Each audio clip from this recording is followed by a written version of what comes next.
Hello, my YouTube family. Manipurihommaker channel me ambu taram nokchari. Mayang ngasidi soibum achar amuk semjarage ko. Soibum se pawa amane ado magi asinba se lauthokna naba thum se spoon ama hapaga ising khara hapaga haipetang nokhairaga rest tawraga thamge. Do asinba pambiraga di thum haptra so dum ani rahum lak chamaga dum yare ko. Thum hapasina magi asinba do phajana lauthokpa ngambane ba.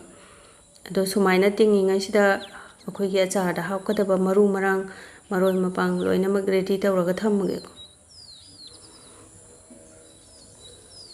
Do gas on tawraga pen ama thangale akhoi maru marang loina ready tawdo jik mathang mathang haipetang ngauthokse. Do phadigo maru se spoon ama hanga maru tare semagi sinabado adu do spoon ama hape jira spoon ama mithi maru sina spoon tangkha amagi chang hapage. Akhoi gi munnaba khotnaba ngawba nate ko haipetang salaga magi moisture oibado ising maningi changdo du lokthokpagi wane do nungsa charaga di nungsa da dum phawrasu yai ko do khunna paibada akhoi gi phongphong saba manamga haipet ka nungsige ka tawrakpagi matang do adu da sum yare dum muthatpa doga plate chida haidaraga akhoi gi phajana ingda halaba matungda grinder da takhai siko do yam phajana inge aduna akhoi gi blending jar sida hapchalagi.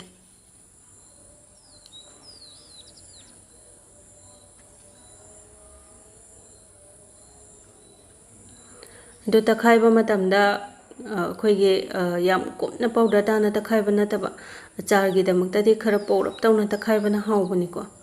duna kitang porap oina sumaina to kitang pawna takhairabani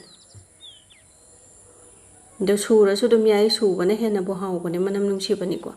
aduga ngasai ge soibum tingaga thambada phajana manga tarok samthoe aduga akhoi gi mangonda yauriba mahi singcha haipe sumdok piraga akhoi pikna macam khara soige ado kaigumba akhoi chauna sumaina sum semba pamaga su kai sumta kaide ko aidi chabada sunungai ga dawo male ko pik na dawudu aduduna akhoi kitang pik na khara soido duga akhoi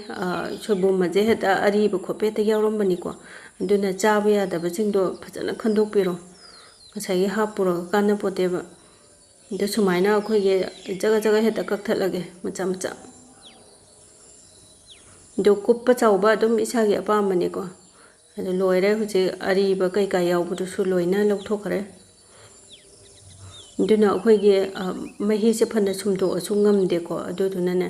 kaino tawge phi amada phajana sumdoke magi mahi singjem ko yam yaweba aduna pickle gumba semba sidi akhoi gi ising je yawri gai kuina thamba yaroi doine aduna yariba makai ising gi saruk se lokthokadroine ba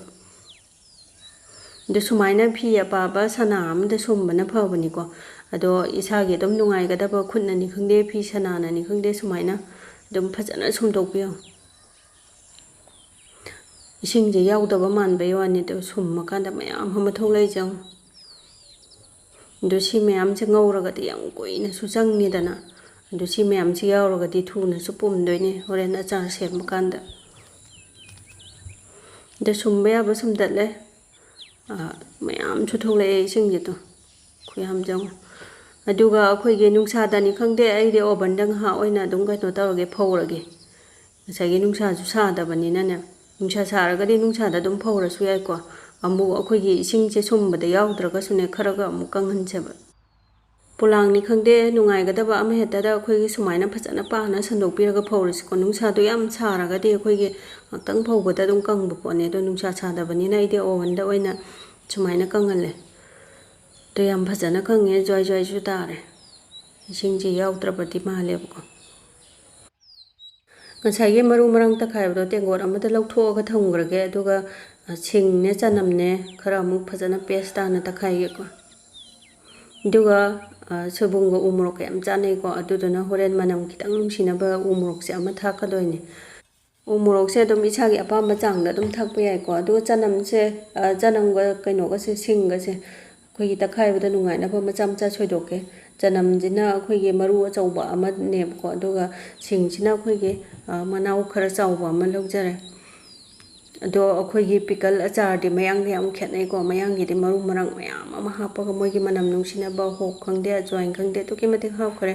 ado akhoi metai ge di taste se dum khara khetnai ko singa janam ga ju takhai ba loira bani na akhoi ge achar semba ngꯧba nungaigdaba kon am thangalasiko gas on taraga pan ama thangale aduga achathause half cup ama hairage do half cup se 125 ml ne akhoi gi kaino se soibum pawa ama da si chap chai ko aduga akhoi gi kuina chahi ama gumba thamge haraga di khare henna haptabadi yaroye thause ado akhoi gi thause haipet sumaina mai khu wa karaga haipet mulakpaga janam mapum kitang ama tausange janam mapum yaw su yam hawbane adum sumaina char sembase soibumge aduga ngasai gi singga janamga subudo adu mo hapchalaga haipet ngaurasiko do yamunna na taba haipetang ngaurase magi hingnamdo kokpa phawtang da sumaina ngaubiraba matungda ngasai gi asuba maru marang asubada adu mo hapchalasiko aduga gun maru asubado spoon tangkai amtak hawke ado hing kitang hapasu hawbani ko ai hing leiramdre do lai boininga ga loi thome ba aduna hing kitang amaga sumaina ngaubada hapigo manam yam nungsibane do si haipetang ngahak ngaurasiko yam phachana munna ngaugadab nate adum yarani aduga akhoi thum se yagadaba namgadaba changda hapase aduga machu se spoon tangkai phabata bamne adudagi di chili powder red chili powder duni ko adu tablespoon achauba hum ama hape do morok sabase akhoi gi isagi apamba changda dum hapa yara ko kitang sange yam sange adum loina yare yumda simjaba haibase do si haipetang ngahak ngaubirase minute amani gumba ko kuina ngaugadab nate aduga soibum da hapchalase aduga soibum je hapchanbaga adum ngasai gi umurok ama thamgibdo adusu chappaga hapchalase ko akhoi gi soibum ga umurok ka manamdo am chana bane ba duna akhoi gi chili powder gi mahutta umurok ata hawke su yai ko umurok ke manamdo pura lauge haragaso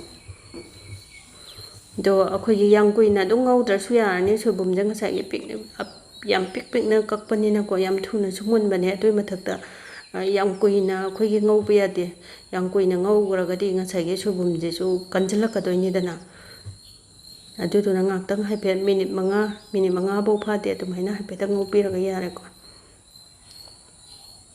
aduga sumaina haipet test tau thokje khoi gi thum bu wala so morok bu wala so dum sumaina ngauringai sida loi hapchanba yaba poni ko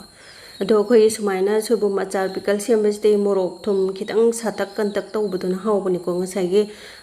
side dish oina kitang jadoini dana yam jadau kaisu nate dana ko aduna kitang tang jabani na khoi gi morok to kitang sarap tawba thum su kitang kalak tawba aduna yam hen mane mahaw leiba aduga sumaina loisalakpagi minute amagumba watlingai sida khoi gi preservative oina bako champra ni khangde vinegar ni khangde sumaina spoon na uhungumba hapase ado ai di vinegar do oina hapchare aduga sumaina phachana ungtang mix tawbiraga loisanba dum yare ado mayam chu sumaina soibum gi achar se yumda sembiu ko aduki matik hawbane adugi akhoi gi hinjang mathel longba khopa pharak taba side dish oina bako morok metpa makta pharak taba bu oira su adudagi di sagonje numit nga chadaba numit bu oira su adum akhoi gi yam kanabane sumaina semaga thambase mayam ado thangdaraba matungda yam phachana purat ingda halaba matungda akhoi gi phachana sengdoaba kangaba sugumba jar amada hanjalasiko do sumaina phachana hanjalage aduga akhoi gi sidi tha amani mangai yamna semba natabani na kayam kuina bulaine gi natra tha amada bo dum loi gi toine aduga akhoi gi chahi amagumba chalange mapanda bigi gi khotki gi yang kuina thamge haragadi thau se pik thanna hibisi ko sumaina akhoi gi achathau se aina sahan bane sahalaba matungda ingalaba mu haipet wang launa sagalalaga magi thauhing manamdo lokthokiraga sumai haijan bi je ko aduna thau sina mathakta leiriba mukhai su pum moi ko chahi amugumba chattoine adum do masaka jam phajabane mayam ado charamdai da sumaina thau do chi thopira mo ko do sumaina lobbiyo ba aduga phajana leite manana sembira mo thau sina mathakta lehenbiraga duita di supum moi ko aduga char se kotpa matamda khoi gi spoon se phajana kangaba ising taidaba oina kotpiyo ko ising ek tairubada pumdoine dudi ai gi nungshero viewers singna video se kitang kana banungai phobiragadi like subscribe share toksambiramo baba